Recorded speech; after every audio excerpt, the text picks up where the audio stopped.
दोस्तों, भगवान जब हमें इस धरती पर भेजता है, ईश्वर जब हमें इस धरती पर भेजता है तो केवल ऐसे ही नहीं भेजता कि हाँ जाओ खाओ पियो ऐश करो मौज मस्ती करो और फिर रिटर्न चले जाओ।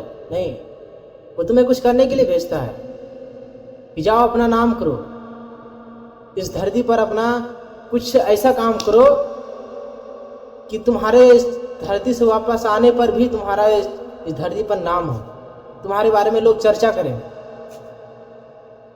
और ये सब करने के लिए भगवान तुम्हें 3 मौके देता है लाइफ में, जिंदगी में।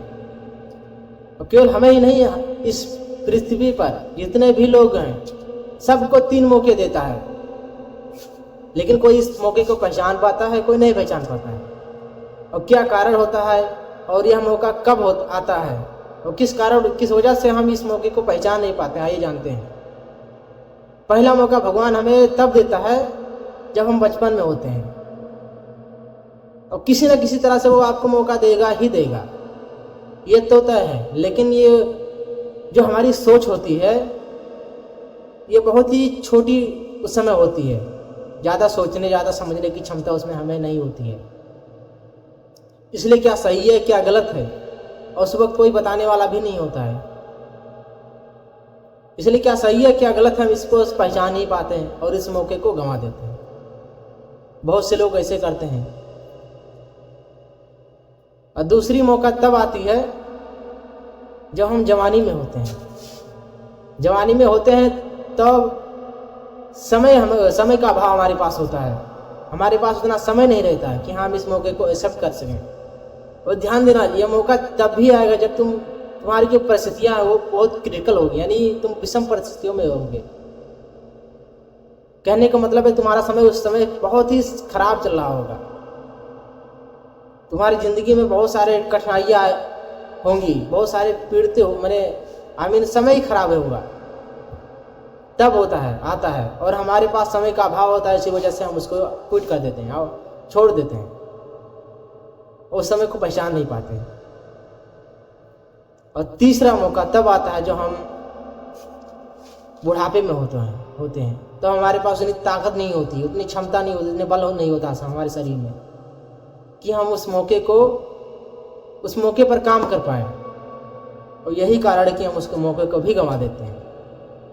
भगवान हमें 3 मौका देता है, लेकिन हम इस सारे मौके को अलग अलग परिस्थितियों में गंवा देते हैं, ये सोचकर कि अगला मौका आएगा, लेकिन अगला मौका कभी नहीं आता है।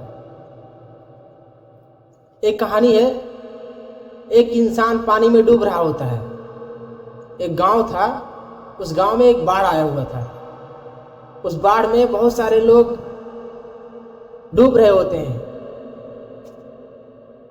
लेकिन वहां पर एक गांव में एक कुटिया थी, यानी मंदिर। उस मंदिर का जो साधु था वो अपने प्रभु ईश्वर को बहुत पूजता था। वह यही सोचता था कि मेरी जान भगवान ही बचाएंगे।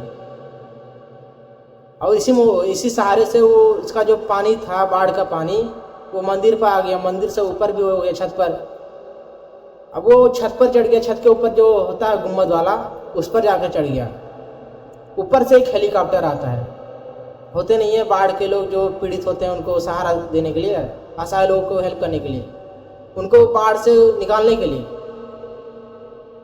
ऊपर से हेलीकॉप्टर आता है। उस हेलीकॉप्टर के लोग उस बाबा से पूछते हैं कि बाबा जी आप इस पर चढ़ आइए और हम आपको निकाल देंगे। लेकिन वो बाबा क्या सोचते हैं कि नहीं, हमको स्वयं भगवान आकर बचाएंगे, स्वयं ईश्वर आकर बचाएंगे। वो हेलीकॉप्टर वाला बोलता है ठीक है कोई बात नहीं, आपको ईश्वर ही आकर बचाएंगे, और वो हेलीकॉप्टर चला जाता है। फिर कहीं से नाव वाला आता है, वो भी यही बात बोलता है, और उसका भी उत्तर बाबा यही देते हैं। वो बोलते हैं हमारे पास भगवान खुद चल कर आएंगे, हमें बचाएंगे। वो बोला ठीक है कोई बात नहीं, वो चला जाता है नाव वाला भी। और उस गांव में फुल पानी हो जाता है और वो बाबा डूबकर वहीं पर मर जाता है। और जब ऊपर जाता है तो भगवान से शिकायत करने लगता है। जिसको मानता था वो बाबा, उससे शिकायत करने लगता है ऊपर वाले से कि आपने मुझे बचाया नहीं, मैंने जिंदगी भर आपकी सेवा की, पूजा की, अर्चना की, आपने मुझे बचाया नहीं, क्यों नहीं बचाया? फिर वहीं पर ईश्वर बोलते हैं कि मैंने तुमको 2 मौके दिए थे बचने के लिए और तुमने उसे गंवा दिया। वो बाबा आश्चर्यचकित में पड़ जाता है कि कब दिया और कैसे दिया। तब ईश्वर बोलते हैं कि मैंने पहला मौका दिया था हेलीकॉप्टर के रूप में। वो तुमसे पूछा था या नहीं पूछा था बचाने के लिए कि आओ चढ़ जाओ मैं तुमको बचा लूँगा। बाबा बोले कि हाँ आए तो थे, तुमने उसे भी छोड़ दिया। दूसरा आया नाभिक वाला, वो बोला कि बाबा आओ इस पर बैठ जाओ मैं तुम्हें निकाल देता हूँ, तुमने उसे भी छोड़ दिया। बाबा बोले सही बात है। इस कहानी से हमें यह सीख मिलती है कि हमारे पास जो भी मौका आया है इस मौके को गंवाना नहीं है, वरना इस बाबा की तरफ से बाबा की तरह तुम भी हो जाओगे। ईश्वर आएगा तो हमें बचाएगा, ईश्वर आएंगे तो हमें बचाएंगे। ईश्वर कभी नहीं आते, वो स्वयं खुद नहीं चल कर आते हैं, वो अपने जरिए किसी और को भेजते हैं। इसलिए अपने जीवन में जो भी मौका आए उसको कभी गंवाना मत।